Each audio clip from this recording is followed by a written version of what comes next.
크리스마스 메시지 혹시 이렇게 보내고 있는 건 아니시죠? 메리 크리스마스! 즐겁고 따뜻한 성탄절 되세요. 이런 식상한 메시지를 보내면 마음에 남지 않습니다. 왜냐하면 누구나 쓰는 말에는 감동이 느껴지지 않거든요. 우리는 분명 감사하고 소중하게 생각하는 마음이 있는데 이상하게 그 마음을 말로 꺼내려고 하면 아무 생각이 안 나는 경우가 많죠. 단어도 잘 생각이 안 나고요. 그래서 결국 가장 흔한 말, 무난한 말을 선택해서 보내게 되는데요. 오늘 이 영상에서는 크리스마스 감사 메시지를 부담스럽지 않게 하지만 기억에 남는 선물처럼 보내는 방법을 알려드릴게요. 말 잘하는 사람만 할 수 있는 기술이 아닙니다.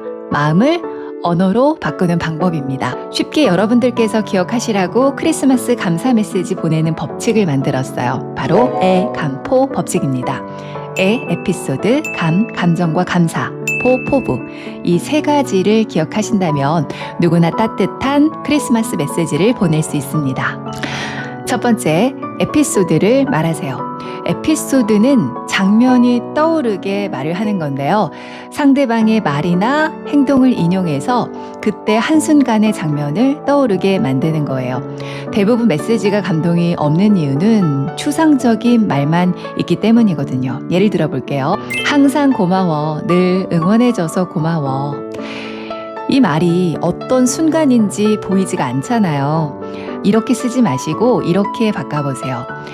퇴근하고 너무 지쳐 있었던 날, 밥 먹었어? 라고 문자 하나 보내줬던 그날이 아직도 기억나. 고맙다 라는 말은 없지만 머릿속에 장면이 그려지면서 감정이 전달되죠.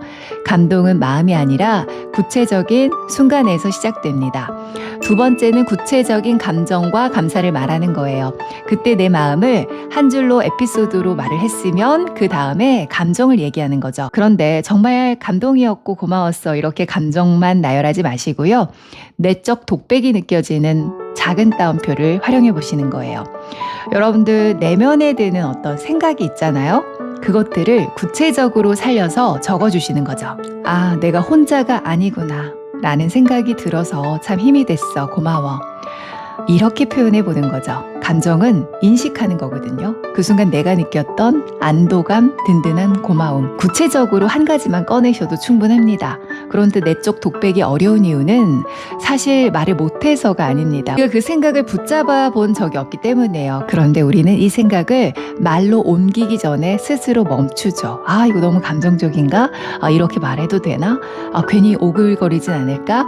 그래서 내적 독백이 입 밖으로 나오기도 전에 이성적으로 검열하고 사라져버리죠. 내적 독백은 잘 꾸민 문장도 아니고 그 순간 마음이 스쳐간 1초간의 생각이에요. 셋째, 포부 말하기. 거창한 약속 말고요. 관계에 대한 태도를 선언하는 거죠. 포부를 말할 때 보통 이렇게 많이 생각합니다. 앞으로 더 잘해야지. 다음엔 꼭 보답해야지. 내년엔 더 좋은 사람이 되어야지. 하지만 이런 포부들은 듣는 사람한테 부담이 될 수 있죠. 왜냐하면 관계에 대한 약속이라기보다는 성과의 선언처럼 들리기 때문이죠.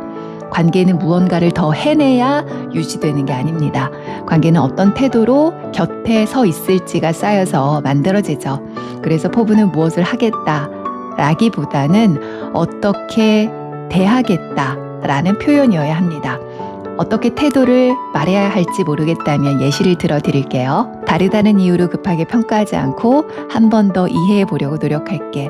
지금의 너를 고치려고 하기보다는 그대로 존중하는 태도를 갖고 싶어. 고마운 마음을 혼자만 알고 있지 않고 말로 자주 전할게.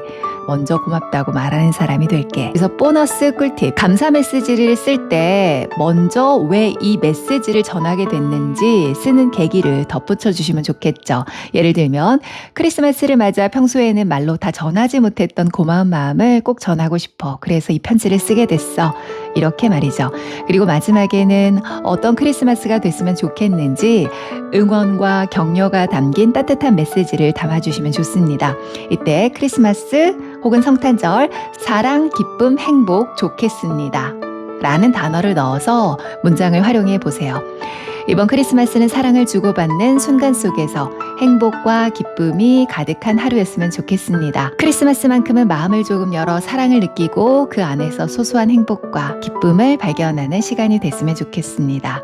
이번 크리스마스가 특별한 무언가를 하지 않아도 사랑과 행복, 기쁨이라는 말이 마음에 남는 하루였으면 좋겠습니다.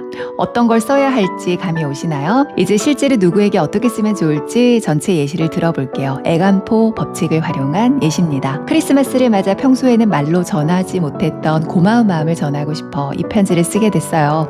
제가 친정에 내려갈 때마다 엄마는 늘 집안일을 하나도 시키지 않고 내가 좋아하는 계란찜, 미역국을 해주셨죠. 아직도 마음에 남아있는 말이 있습니다. 넣을 때 뜨겁게 해주려고 지금 막 했어. 그 말을 들었을 때 제 마음속에 이런 생각이 스쳤어요. 아, 엄마한테 정말 사랑받고 있구나. 그 생각이 들자 가슴이 뭉클하면서 따뜻한 온기가 퍼지더라고요. 그날의 밥상은 배보다 마음을 먼저 채워줬죠. 엄마 고마워요. 그 한마디와 그 한 끼가 지쳐있던 저를 다시 이렇게 세워줬습니다. 이제는 엄마에게 그런 사람이 저도 되고 싶어요. 말로 마음을 데워주고 존재만으로도 힘이 되는 딸. 이번 크리스마스는 사랑을 주고받는 순간 속에서 행복과 기쁨이 넘치는 하루가 됐으면 좋겠습니다. 사랑합니다. 사랑하는 딸, 이 편지를 성탄절에 쓰는 이유는 내가 건네준 말이 오늘을 특별하게 만들었기 때문이야. 퇴근길에 내가 준 편지에 적었던 말, 엄마 사랑해요. 엄마가 이 세상에서 제일 좋아요. 너무 사랑합니다. 그리고 감사합니다. 그 문장을 읽으면서 엄마 마음속에는 이런 말이 흘러나왔어. 내가 이 아이에게 이렇게 소중한 존재였구나. 못해준 것만 떠올리며 미안해 했는데 사랑을 느끼고 있었네. 그래서 엄마는 이런 성탄절이었으면 좋겠어. 더 잘하려고 애쓰기보다 이미 주고받은 사랑을 알아차리는 성탄절. 우리에게 사랑과 기쁜 행복이 가득한 성탄절이었으면 좋겠어. 크리스마스를 맞아 소중한 친구에게, 크리스마스를 맞아 평소에 말로 다 하지 못했던 고마운 마음을 전하고 싶어서 이 편지를 쓰게 됐어. 우리 아빠가 아프셨을 때 내가 먼저 말하지도 않았는데 병문안 가겠다면서 샤인머스켓까지 사들고 한 걸음에 달려와 준 너. 그날 내가 들어오는 순간 나만 챙기는 게 아니라 우리 아빠까지 챙겨주는 따뜻한 너의 모습에 마음이 뭉클했어. 그때 넌 정말 내 사람이다. 시간이 지나도 변하지 않는구나. 그 생각이 들었고 그 한마디 행동 하나가 정말 큰 위로가 됐어. 좋은 친구를 뒀다는 사실이 참 감사했고 오래 알고 지냈다는 이유가 아니라 여전히 좋은 친구라는 이유로 곁에 있어줘서 정말 고마워. 이제 나도 내가 힘들 때 망설이지 않고 먼저 다가가는 친구가 될게. 말보다 행동으로, 거리보다 마음으로 내 편이 되어주는 사람이고 싶어. 이번 크리스마스는 사랑을 주고받는 순간 속에서 내 마음에도 행복과 기쁨이 넘쳤으면 좋겠어.